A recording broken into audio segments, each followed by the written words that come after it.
So let's talk about crawling for a second, because we're noticing that more and more children are skipping crawling. Something interesting you told me that I thought was fascinating was about athletes. Tell me what you told me about athletes and crawling. I always say I have never met an athlete who went to college on scholarship or a professional athlete who skipped crawling. That's how important you believe it is. That's how important that I believe it is. But I also believe, most people talk about it and say, is crawling in development? Is it a part of what we do just to prepare us for walking? And I would strongly propose it is not in development just to prepare us for walking. I think that it helps, but as we all know, children walk whether they crawled or not, right? The reason that I believe that crawling is so vital is because it's one of the first times in development that you have what we call whole brain learning. It means that the right side of the brain and the left side of the brain work together in coordination to accomplish something. Because in crawling, you're coordinating the right side of your body working with the left side of your body. And that happens through this tunnel, so to speak, between the right and left sides of the brain called the corpus callosum. The reason that's so important is all future information, all building blocks of development for coordinating. I need to think about what I'm going to say, think about the best response, and then make my best choice and say it. All of that processing has to coordinate right through the same tunnel, the same situation. And so the motor pieces that prepare that talking between the two parts of the brain is just super valuable.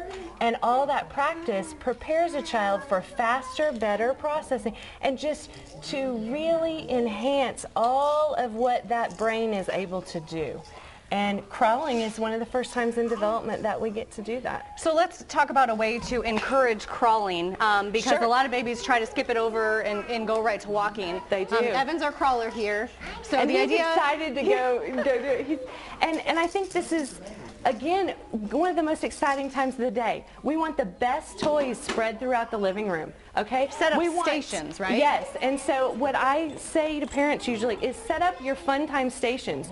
Just like Disneyland, you go from wonderful castle to wonderful castle and wonderful characters to the next. You want that mini setup in your living room. So you want the little PlayStation right here with Dad. So a toy here, a toy there, and a toy by Mom. And you want it to be very interactive with Mom and Dad, where Mom and Dad are not sitting right together. We're crawling between them, and it's fun, exciting, and engaging.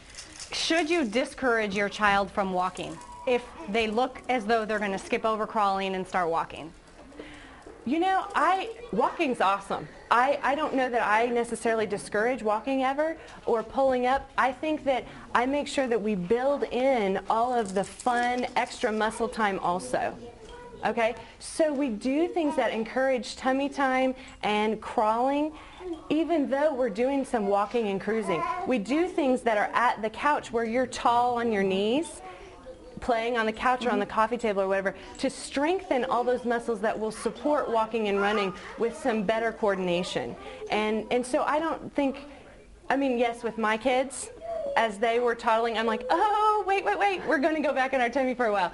Because I knew walking was coming either way. Right. And I knew the more practice they had on their crawling and on their tummy, the better we were going to be once we were really off and running. But I would never say